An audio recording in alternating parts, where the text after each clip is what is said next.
One of the important things that we have in Scripture often comes across in translation and in grammar.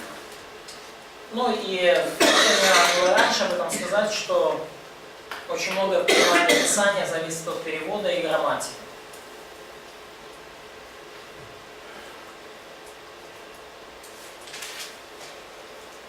Okay, we're going to look at Romans 8:17. И мы сейчас посмотрим на Римлянам, 8 глава, 17 стих. Now, let me ask you a question.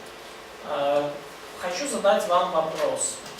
Was there any punctuation in the original Greek manuscripts? Была ли пунктуация, были ли знаки препинания в оригинале греческих манускриптах? No. Нет, не было. Okay, now if you look here, you Если, have a comma placed here. и если вы видите, вот русский текст, вот тут запятые стоят, да? A comma placed there, a comma placed here, and a comma placed there. То есть вы видите 4, даже 5 запятых в этом 17 стихе. Then you have something very similar in English. И в английском что-то очень похожее. You have comma, something we call an em dash. Ну, запятая, либо длинное тире. Another comma there, Еще запятая. and another comma there.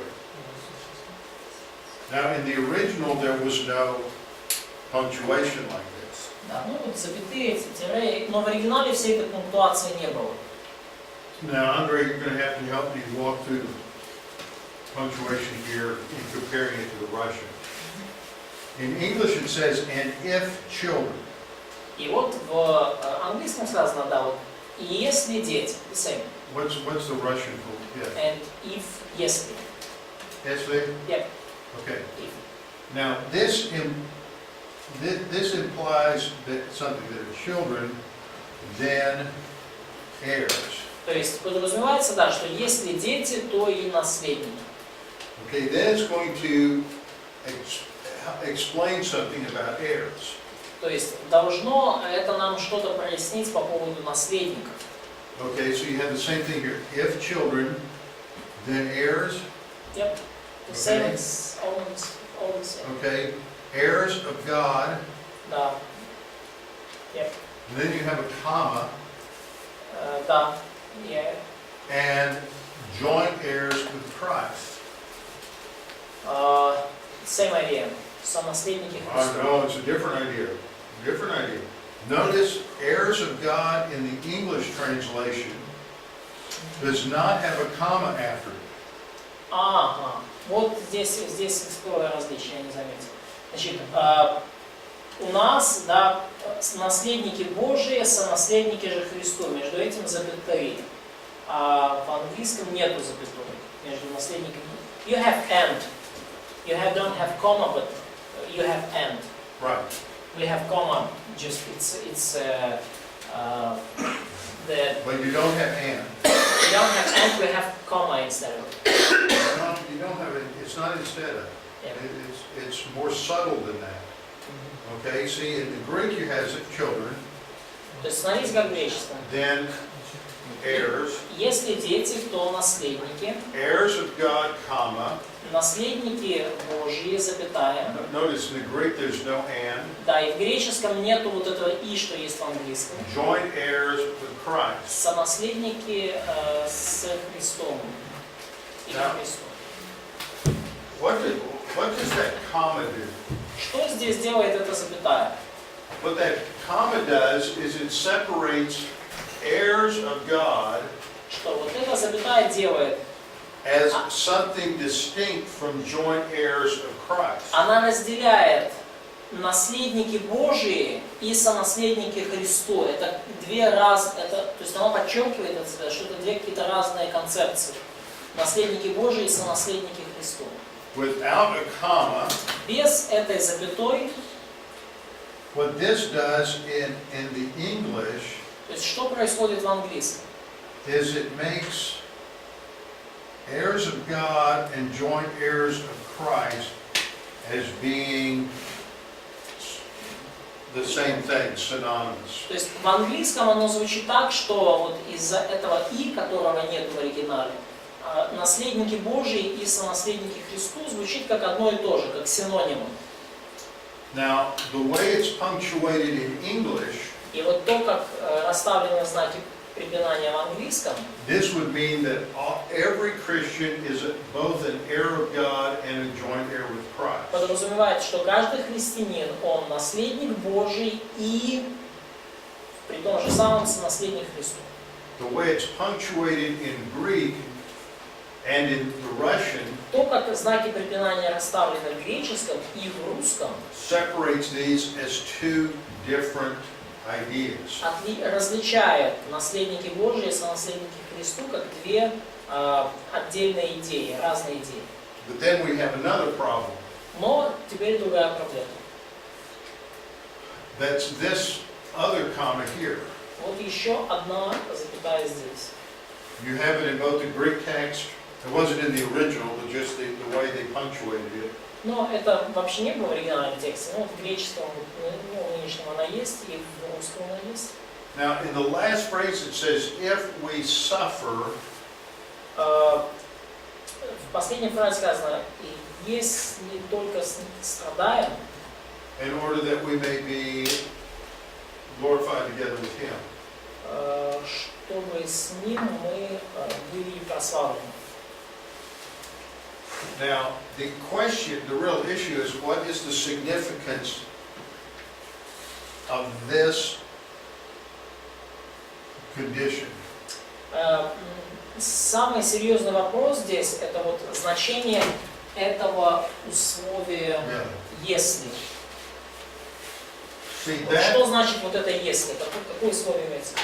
the way a lot of people read this is that in order to be an heir of God and joint heir with Christ, И то, как многие люди это читают, для того, чтобы быть наследником Божьим и сонаследником Христу, you have to suffer with Christ. вы должны страдать с Христом. In other words, and then they understand inheritance as equivalent to salvation. И они понимают наследие как эквивалент спасения. In other words, that would mean that the way to go to heaven is to suffer with Christ. Иными словами, это значит, что для того, чтобы попасть на небеса, вам нужно идти путем страданий с Христом. Now, does that fit with a gospel of grace? Сходится ли это с Евангелием благодати? No.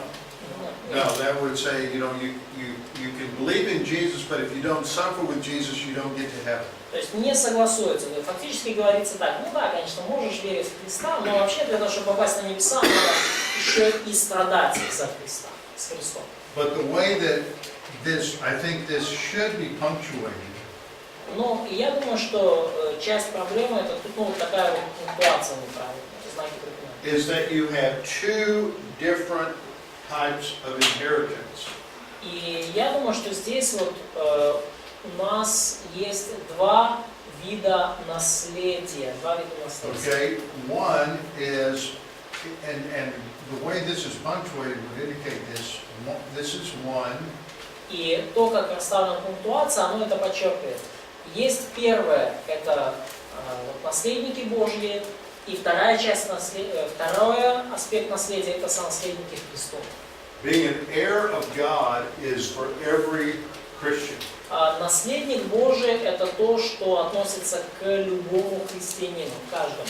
But being a joint heir with Christ is conditioned upon suffering with Him. Но вот уже быть сонаследником Христу, это относится только к тем, кто страдал, то есть оно имеет условия, то есть нужно для того, чтобы быть сонаследником Христу, страдать с Ним. So that every Christian is an heir of God. И таким образом каждый христианин является наследником Божьим. But only some Christians will be identified as a joint heir of Christ. Но лишь некоторые христиане будут в итоге окажутся и будут определены как сонаследники Христу. Okay, any questions on that? Есть ли вопросы на этот счет? Yes. Получается, что со слова «сонаследники» последнее, стих разделяется на две части. До сонаследников Христу и после сонаследников, да? И все, что после слова Христа, касается только сонаследников же Христу, да? So, do you mean that we divide, before joint heirs and after, and everything which comes after joint heirs, Yeah, there should not be a comma here. да, то есть здесь не должно быть запятой, вообще говоря. То есть, по правилам английской грамматики, то есть по нашей есть. Но в любом случае, да, so sufferings and this glorification, it all refers to being joint heirs. Yes. То есть, да, страдания и то, что с ним прославится, это все касается сонаследников. Наследники это, Okay, now we're going to see other passages that help explain this. И мы увидим другие отрывки, которые объясняют это. But essentially what we're saying is that all believers get eternal life. Но в общем, главное, что мы говорим, это то, что все верующие получают вечную жизнь. All believers go to heaven. Все верующие идут на небеса. All believers have a glorified body, У всех верующих будет новое a прославленное тело, resurrection body. тело воскресения. But there are going to be additional privileges that are to those who suffer with Christ and who grow to spiritual maturity. Но будут дополнительные привилегии для тех, кто страдал с Христом и тех, кто достиг духовной зрелости. And this is a distinction between the person who is simply a believer in Christ И это и есть различие между человеком, который просто верит в Христа, просто верующий, and the believer who is a disciple, a growing, mature disciple of Christ. и верующим, который является учеником, растущим, зрелым учеником Христа. Okay, so there's two categories of inheritance. То есть две категории, два вида наследства. All right? Now, let's move forward with our outline. И давайте двигаться дальше по нашему плану. What we have done is to simply go at this point to defining key terms. То, что мы делали до этого момента, это мы просто определяли ключевые термины.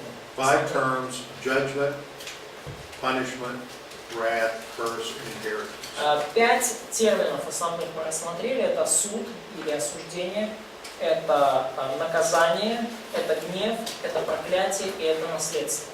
Now, when it comes to talking about punishment and judgment, we've talked about the fact that some occur in time, some in eternity. Когда мы говорили о наказании и об осуждении, и суде, то мы упомянули, что что-то из этого происходит как во времени или в этой земной жизни, а что-то происходит уже в вечности. Okay, two other categories are that it could relate spiritually as well as it could occur physically. You mean curse and wrath? Yeah, right, because we can be, discipline could be spiritual or it could be physical. Да, и когда говоря о двух других терминах, о гневе и о проклятии, то мы понимаем, что они могут иметь как духовный смысл, так и, то есть они могут выражаться во вполне таких физических, материальном смысле, да, то есть гнев и проклятие могут приобретать физические формы, не только духовные.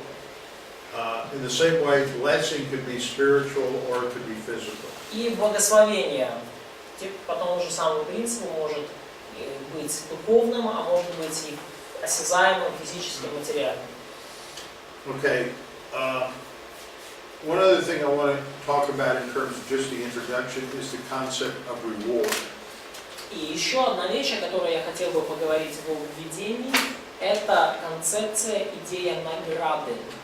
Remember, reward is something that is, that a gift is something that is freely given, but a reward is given on the basis of some action or some performance.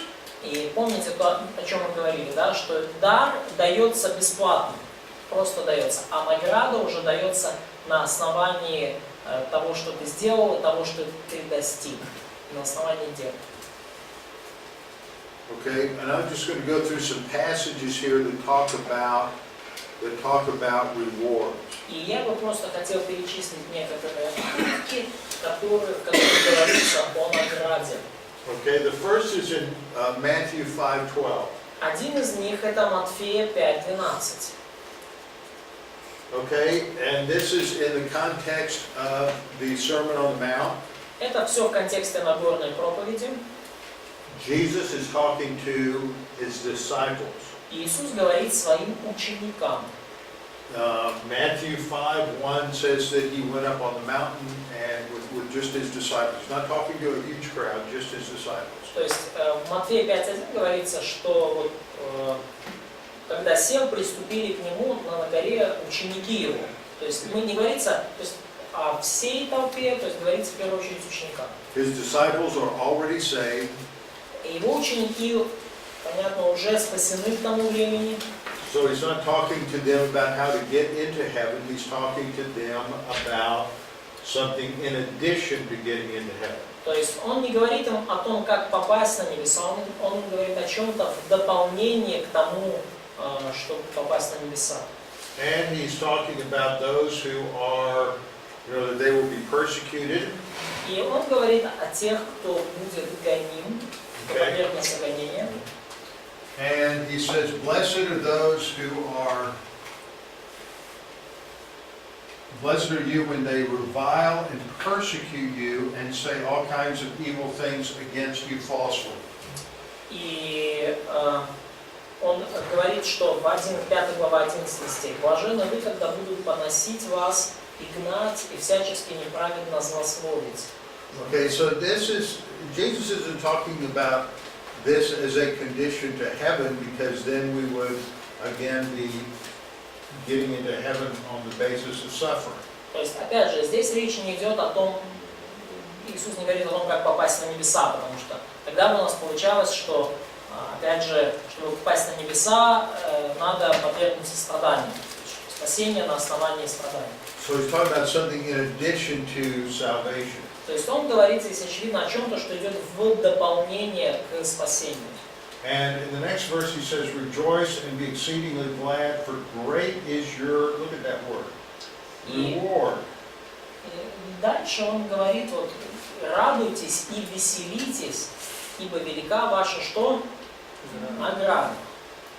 So great is your reward. A reward is something that is given for exceptional or additional service. То есть награда это то, что дается за сверхурочное, за особенное дополнительное служение. So the word here for reward is also a word that means, can be translated wages. И вот это слово, которое здесь вот переведено как награда, оно может быть переведено как, сейчас найду точно, заработок, доход, вознаграждение. So, вознаграждение. Romans 6:20 says the wages of sin is death. То есть, помните, Римлянам 6:23 сказано, возмездие, или воздаяние, да, буквально, за грех смерть. То есть слово там, которое у нас переведено как возмездие, с оттенком суда, но реально там оно имеет именно финансовый смысл, да, то есть зарплата, да, плата за грех смерть.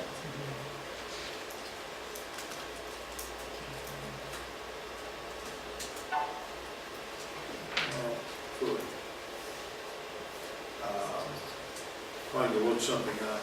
Let me do this.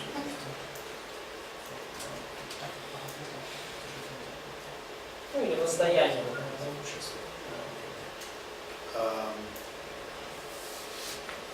All right, so he says, great is your reward in heaven. То есть говорится, да, велика ваша награда. So obviously he's talking about something in addition to salvation. То есть очевидно, что он говорит о чем-то, что идет в дополнение к спасению. And the implication is that if they are not reviled and persecuted, then there will not be this reward. То есть и подразумевается то, что если они не подвергнутся страданиям за Христа, всем этим неприятностям, то они не получат это. Notice in verse 10 he also says, blessed are those who are persecuted for righteousness' sake, for theirs is the kingdom of heaven. То есть, и обратите внимание, в 10 стихе, да, говорится, блаженные, изгнанные за правду, или за праведность в этом случае. Ибо их есть Царство Небесное. Again, it seems to indicate that if this is not salvation, then that means that there's a certain privilege related to the kingdom that is the result of being persecuted for righteousness' sake. То есть очевидно, что если мы понимаем, что речь не о спасении, то тогда речь о определенной привилегии в Небесном Царстве, которую получают преследуемые за праведность. Можно вопрос? Да. А если не изгнаны за правду, то что там было? So, what if someone is not persecuted for the sake of the righteousness? Well, this wouldn't be the only condition for going for inheritance in the kingdom. That's not It would not be the only. Ну, это не единственное условие для того, чтобы наследовать Царство Небесное. То есть это не единственное условие. Вот это единственное. Есть еще условия. Okay, now the main point I'm making right now is just to talk about, how much of an emphasis Jesus is making on rewards as opposed to what is given as a free gift. То есть, что сейчас преподаватель хочет подчеркнуть больше всего, это то, насколько большой акцент делает Иисус на награде, как на чем-то, что отделено, да, то есть не связано и не является свободным даром. То есть Иисус делает акцент на награде, которая не является даром, а идет в дополнение. In Matthew chapter 6, В Матфея 6 главе Jesus says that if we do our charitable deeds to be seen by men, then we won't have a reward from the Father in heaven. Да, то есть в начале 6 главы Иисус говорит, что если мы делаем какие-то дела милосердия на показ перед людьми, то мы не получим награду от Небесного Отца. And he contrasts that with the religious Pharisees of the time who made a great show of giving to charitable deeds. And Jesus is saying, see, they're doing it before men, so they'll have their own reward. То есть и Иисус говорит это, да, то есть он говорит, что не творите милостыни ваши перед людьми с тем, чтобы они видели вас, иначе не будет вам награды от Отца вашего Небесного. И дальше он говорит о фарисеях, которые вот делают это все на показ, и он говорит, что они уже получают награду своего. And in verse 4 he says that if you do this in private, God will reward you openly. И в 4 стихе сказано, что если ты делаешь это в тайне, милостыню, милосердие, то Бог воздаст тебе или вознаградит тебя явно. And then he makes almost the same kind of statement about prayer. И он практически такого же рода заявление, утверждение делает о молитве. That the Pharisees are doing it to be rewarded by public praise from people. То есть он говорит, что фарисеи молятся для того, чтобы получить публичную похвалу от людей. But God says if you pray in private, then the Father who sees in secret will reward you openly. Но Иисус говорит, что если ты молишься в тайне, наедине, то Отец твой, видящий тайно, воздаст тебе явно. In other words, all these verses keep emphasizing that there's something in addition to salvation. There are rewards for obedience in the Christian life. То есть все эти стихи подчеркивают, что есть что-то, что идет в дополнение к спасению. Есть награды христианской жизни. He says the same thing about fasting later on. И он говорит почти то же самое о посте уже, немножко позже. Again, the person who is living their spiritual life before God instead of before men is going to be rewarded by God. And this isn't talking about getting into heaven. И, конечно же, человек, который живет духовной жизнью для Бога, а не для людей, он будет вознагражден. Но это никак не связано с попаданием на небеса. Okay, then you have another set of promises in Matthew 10. И далее в Матфея 10 главе идет другой набор обетований. Можно вопрос? Вопрос такой. То есть будет разная награда у убийцы, который покаялся на Божье, уверовал перед смертью, и у ДВР, который уверовал в 6 лет. То есть у них будет разная награда, да? Но человек ДВР, который веровал в 6 лет и всю жизнь прожил для Христа, делая максимум, либо же человек, который всю жизнь убивал, и... Является ли ключевым словом ДВР или то, что человек, покаявшись в 6 лет, прожил жизнь для Христа? ДВР не является. Да. Вот, уверовал. То есть и тот, понятно, будет с Богом, но вопрос, награды и наследия. То есть будет ли у них разная награда, да? Да. Или разное наследие? Да. So, from what you say, is it gonna be a difference in reward and inheritance between, for example, the killer who had been converted, came to Christ in the last minutes of his life, on the being almost dying,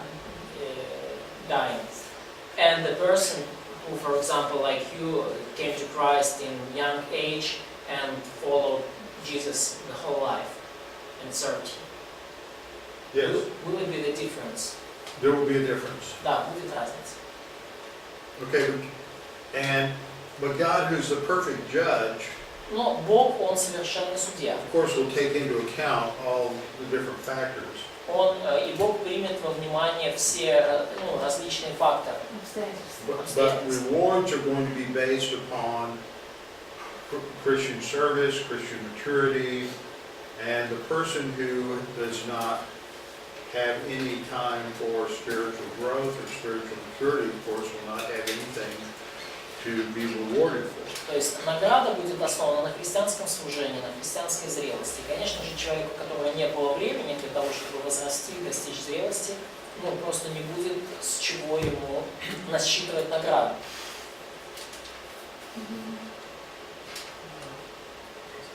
Okay, now here's another interesting passage in Matthew 10:41 and 42, emphasizes the use of the word reward, which I've boxed out here. Есть еще одно место, 10 глава Матфея, 10 глава, 41-42 стих, и там у нас есть, тоже встречается интересное использование слова «награда». Now, Andre, in the English here, see in the Greek, in verse 41, the one who receives a profit, okay, and then you have a different word here, will receive a prophet's reward. It's lambano. These are two different words. In English, they're all translated with the same word. No, we have different words. In Russian, we have different words. Yeah.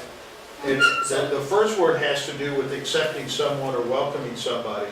То есть, нам тут попроще, русский перевод лучше английского. Первое слово, то, что тот, кто принимает пророка, то есть тот, кто, принимает, то есть проявляет гостеприимство какое-то, или, is welcoming, so it's accepting a message or accepting a person. Accepting a person, yeah. То есть тот, кто принимает, может быть, не столько послание, но как минимум человека, проявляет участие к пророку. And so the second word would have the idea of accepting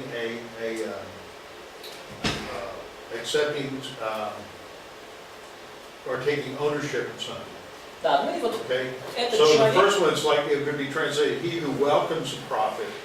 Yeah, we don't have this program in Russian, so Okay. you don't have to Okay. follow it. So again, the emphasis is on that if you have certain behavior, that it results in a reward.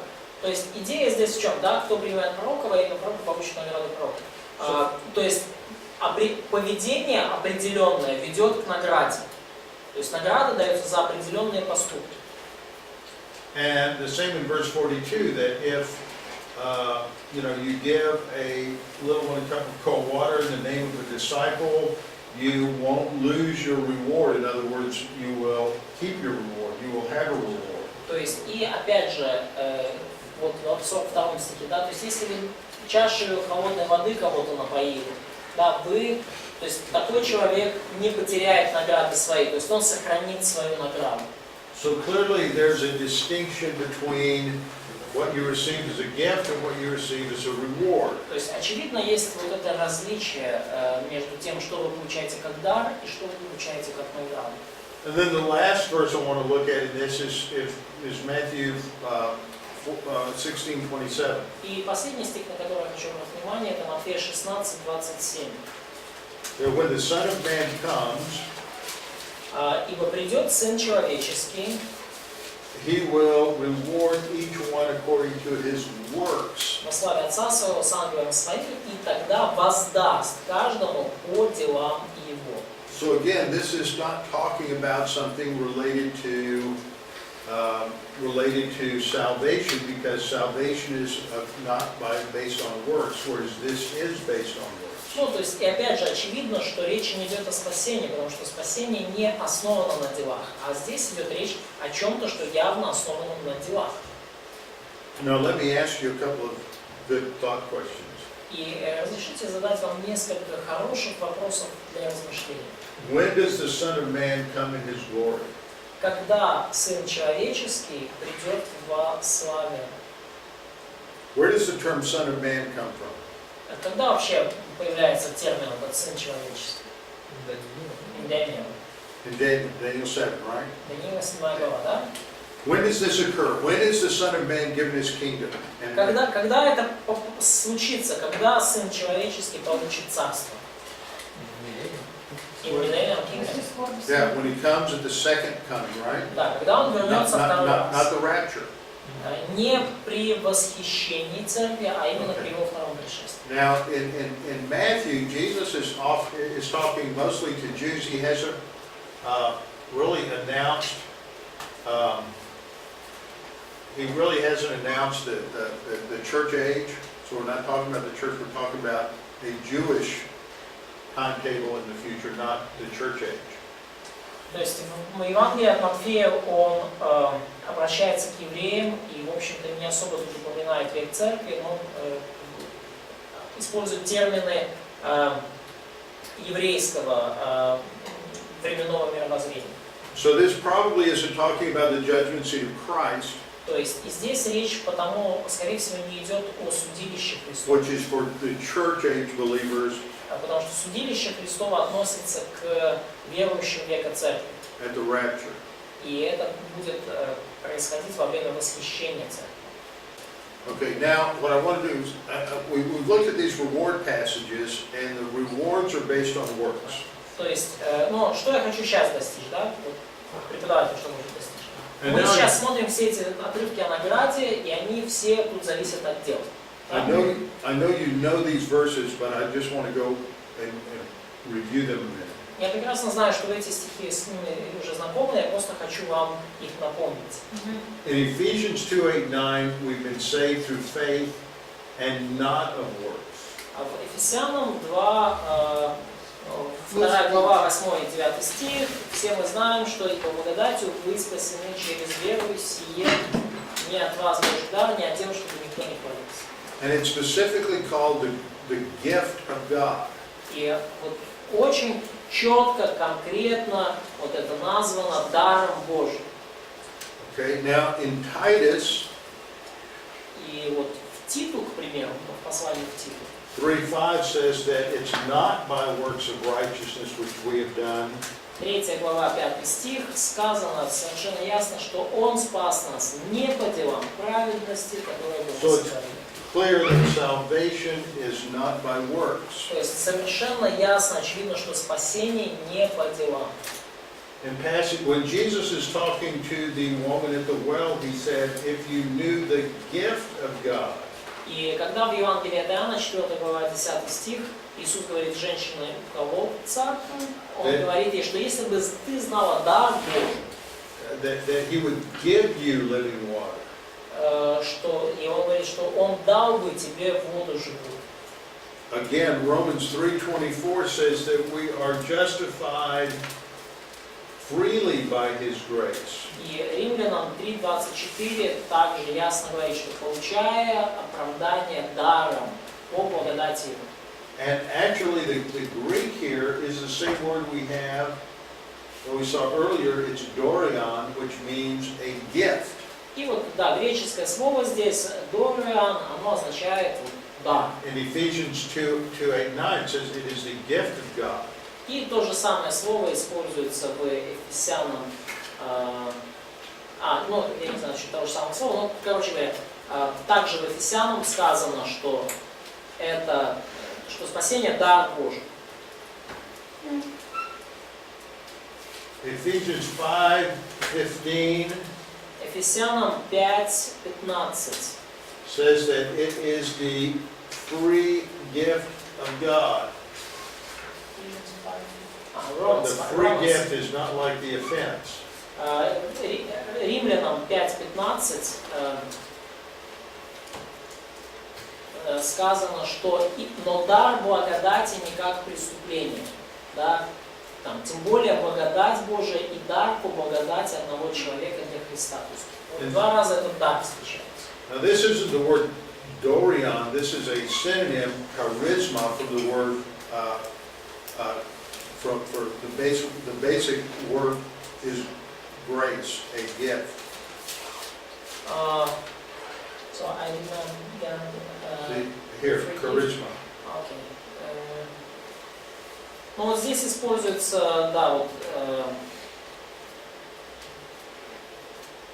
то, что у нас как дар благодати, да, это, в общем, харизма, да. Дар благодати, то есть слово вот здесь, вот, да, оно синонимично слову благодать. Дарование, дар благодати, дарованное даром. То есть дар благодати, это в оригинале вообще одно слово, то есть в греческом, да. И оно переводится, вот тоже оно звучит как харизма, это дарование, дар благодати, дарованный дар. Почти то же самое, как слово благодать.